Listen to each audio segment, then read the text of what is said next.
We're going to cover habit number 2. My name is James Will Sr. I'm going to bring you a couple of more sad shit from the internet, which is what I probably should title this shit. Sad shit from the internet. A man admits to sexually assaulting 13-year-old girl who thought of him as her godfather. Singapore 48-year-old man admitted on Tuesday, November 26th, to sexually assaulting a 13-year-old girl who regarded him as her godfather and was friends with his son. The man, who cannot be named due to the gag order preventing the identity of the victim, took advantage of her twice after, of course, a few months of scolding the teenager for betraying him when his deeds were eventually discovered by her mother. On Tuesday, he pleaded guilty to one of the charges of sexual penetration with a minor under the age of 16, one charge of outrageous molestation, and the charge of perversion of justice. The man, who was unemployed, lives alone and is divorced with 2 sons. The court heard that the man was a serial offender who had been convicted multiple times since the 80s for his crimes ranging in robbery and possession of obscene films and disorderly behavior. He was the most recently convicted in 2006 for raping and outrageous molesting of a 16-year-old and was released from prison in 2013. Deputy Public Prosecutor Li Zhu Zhao.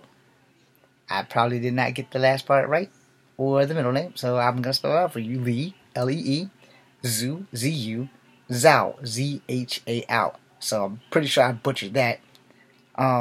Noted the man's 30-year exclusive criminal history, previous significantly serious sexual offenses.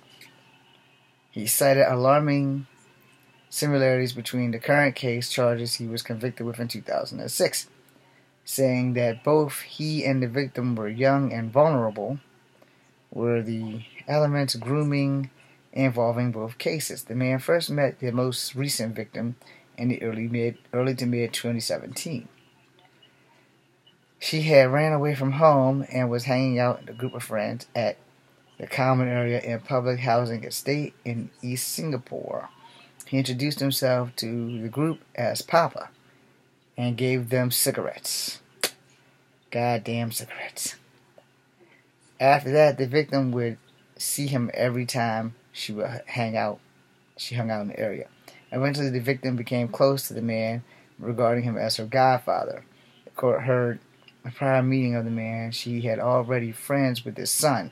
The man treated the victim like his daughter. The court heard it would send her a text message daily and send her to school and pick her up. The girl would also stay over the man's home every time she ran away from home or decided to skip school, and would sleep in either a queen-size mattress or the sofa bed. The victim would also introduce her close friend to the man, and the two of them would frequently meet him and spend time with him on his flat. They treated it as a safe haven. The deputy public prosecutor added that the man would give the girls food and cigarettes. Damn cigarettes. Each time they were at his home. He also gave them pocket money occasionally. Told the victims to relax after pulling her jeans down. Around August 2017, the man began giving massages to the victim and her friend while they were lying down without them asking for it. Mr. Lee. He would start massaging their legs before gradually moving up their bodies. In the afternoon times between August and September, the victim was lying down on the mattress in the man's house while using the mobile phone. She was alone with them in the flat after her friend and the man's son had left. The man sat down on the mattress near the victim's legs. Oh my God, I'm sorry. Before beginning to massage her over her jeans, he eventually moved his hands up her legs while massaging her before pulling her jeans and underwear down. The victim told him she felt uncomfortable. What was he doing? And said Mr. Lee. He told her to relax before sexually assaulting her. Following that, the victim felt greatly discomfort, and she told him to stop and the man complied, pulling her jeans down, what the fuck, while she was sleeping. A few months later, between December and January, the victim and her friend were sleeping on the mattress in the man's home. That night, the victim woke up in the middle of the night with the man pulled down, her jeans and her underwear to her knees without her consent. The man had done so while the victim was asleep, intending to arrange her molesting, said Mr. Lee. My God, man. This is just horrible, man. Just fucking horrible.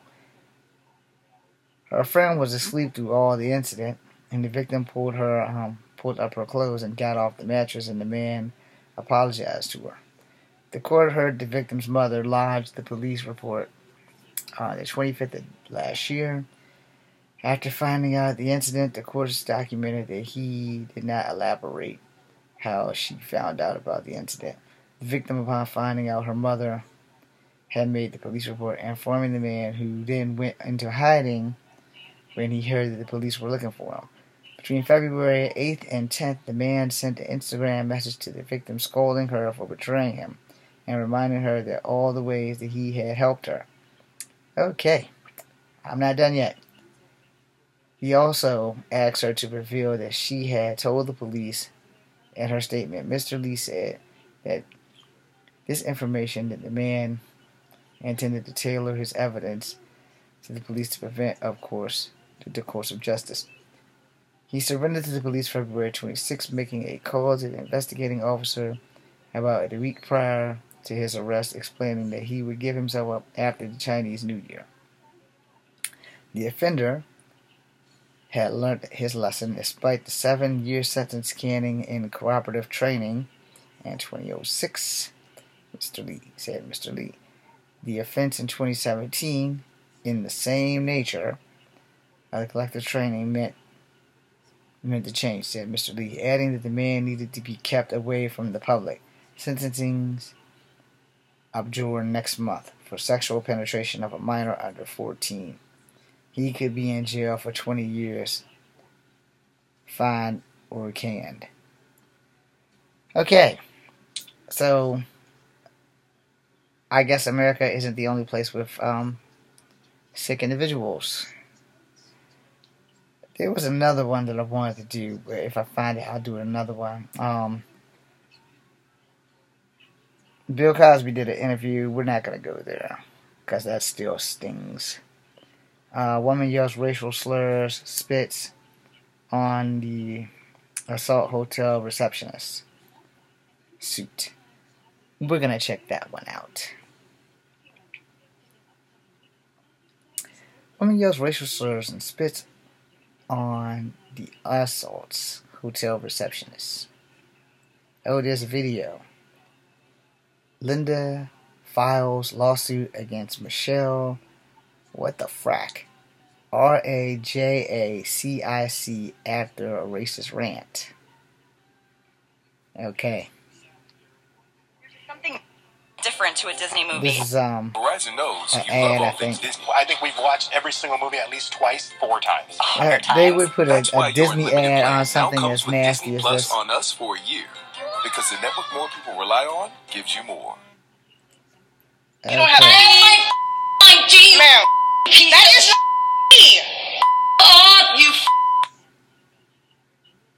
Okay, it's gone. I don't know what the hell just happened there. Yeah, this is a pretty chick. Uh-oh. My phone just went to hell in a handbasket.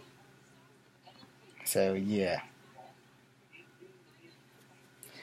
Either way, let's see if we can try it again. Oh, for God's sake. I hate technology. My whole day has been this bad.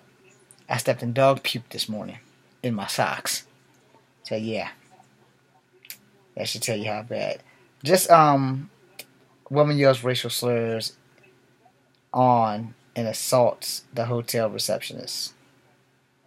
And they're not giving me the video. They're giving me another ad for another 10 seconds. The same goes for your fleet. Switch to low viscosity Kendall Super D. So, yeah, and I can't skip it. Fuel economy and wear protection. If we're lucky, we'll hear them. Okay. You don't have ID. Ma'am, that is me. Up, you asshole. Welcome to your world. You just work here. I'm paying you for your job. Paying me? And it's actually my boyfriend family. All I need is an ID. All I need is an ID. Dude, you're dirty. Well, guess what? I'll be I'm sorry. I'll be that. I'll be that. Wow. I'll be that. You dirty raunchy stank. Okay. How about this about it? Wow. You can call me whatever you want, ma'am. Without an ID, I'm not letting you upstairs. Here's my ID. That is not an ID. Here's my your credit card. Dirty hood rat. Ma'am, your credit card is not considered ID. No, it's just my name and it's on the room. I know your ghetto ass may not know. I'm not from the ghetto. Sorry. Yeah, see, so things like that happen. I guess I don't have to read the article. Yeah, that was kind of messed up. Like, totally messed up. So we're just gonna let that go. And, you know, it's just kind of really, you know, you think that you get past this shit, and you don't. No, you really, really don't. I wanted to do the article about the UFC guy's stepdaughter, but I can't seem to find the damn thing. And, you know, that was like the most important thing. And I really wanted to do that because it was kind of, you know, really freaking important to me. But, you know, if I ever get the chance to do that, you know, I will. Okay, well, let me do 2 more. And that's going to be that, because I'm really hurting there.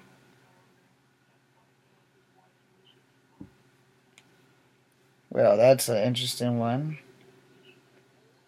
We may do that. Okay. Exclusive girlfriend of Playboy Man, fatally shot by police, says gave false information about the shooting.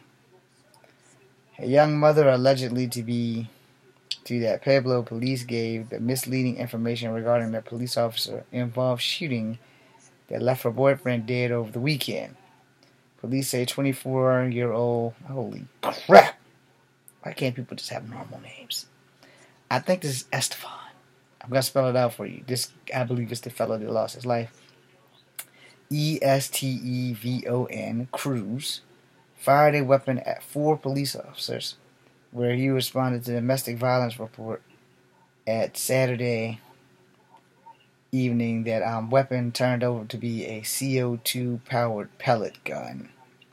Cruz's girlfriend, 22-year-old Courtney Piper, spoke to KRDO in an exclusive interview Tuesday. Piper says she was inside the home at the 3200 block of Rex Street when the shots rang out.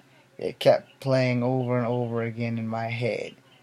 This girl, I don't really know what the hell's going on. I'm not going to go through this. There's just way too much sad story with police violence, so I'm not going to continue this story. Let's go back and do a different one. There was one that I really wanted to do, but I can't find it. So we're going to do this one.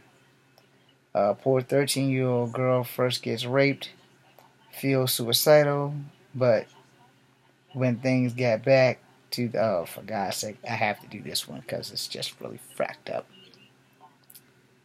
Poor 13-year-old girl first gets raped, feels suicidal, but when things go back to... It got back into the place she saw her blood reported the results of having HIV. I may have done this one before. We're going to do it anyway. 2 months ago, a 17-year-old raped a 13-year-old and now arrested, and the girl confirmed she has HIV positive after the blood test. Damn. Here we go. Sadly, this is a black couple, I think.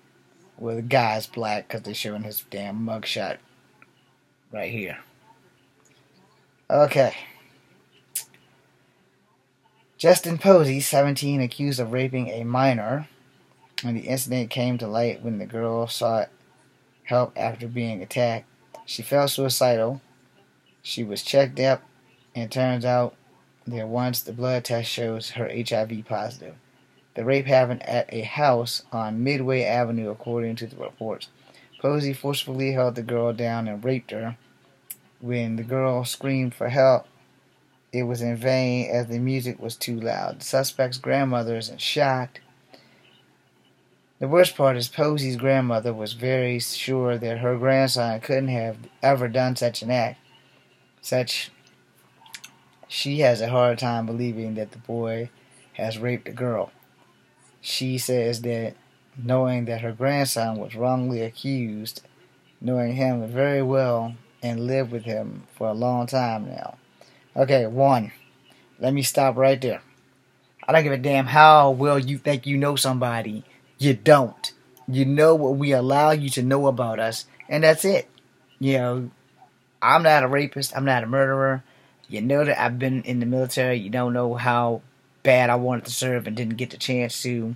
But just because you raise somebody, just because you think you know somebody, you don't know what they do when they're out of your sight. That's key number one right there. Tony Bankston, hope I said that right. ToniBankSton, clinical director of the CAC. There is hope. You are not alone. You are not damaged and can transform the experience of trauma into healing. She is right now concerned and trying to do everything in need to be done to ensure that the child is rehabilitated. Alright. Posey's family is questioning why the girl was silent for 2 months and didn't come forward after the alleged incident, in which those at the CAC said that is not unusual. After the alleged encounter, the reports confirmed that Posey had asked for more sex through the social media networking site. He is now held on a $400,000 bond. Furthermore, will be facing life imprisonment if convicted.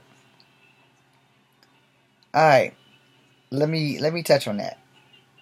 No, because one, if you raped a girl and ask her for more sex, you fucking crazy.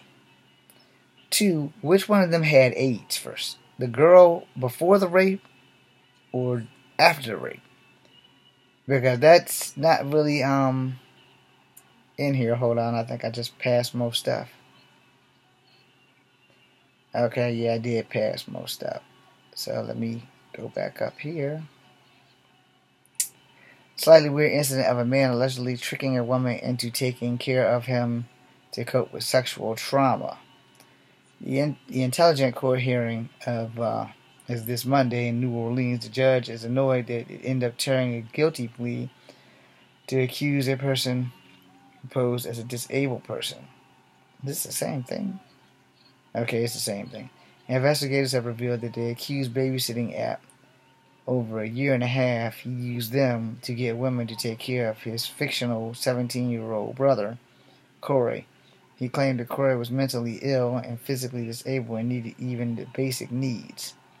However, he started posing as Corey, and the women would take care of him. And times he'd take him around town in like a child car seat. Holy crap, man. The depravity of people. The man was arrested November 13th in this year. Now, I don't think this is the same case. He was sexual childhood trauma. Alright, I'm going to stop now because this shit's confusing the hell out of me. But you know what, man? If you're going around spreading AIDS to people, there's a special place in hell for you, and you really should stop doing that kind of thing. Know what I mean? This is Kung Fu Havoc number 2. I'll make another video. Be seeing you.